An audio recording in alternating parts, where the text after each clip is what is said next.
pasen. Ik doe als sport korfbal en een beetje gym op school en tennis. Mijn favoriete sportheld is Rafael Nadal, omdat hij super goed is en ik ben er al een keertje geweest met zijn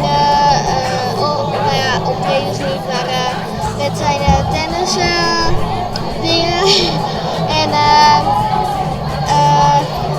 ik heb ook nog een zusje, Chantal Bazen, en die zat ook op tennis, maar nu niet meer, maar die is verder gegaan met korfbal.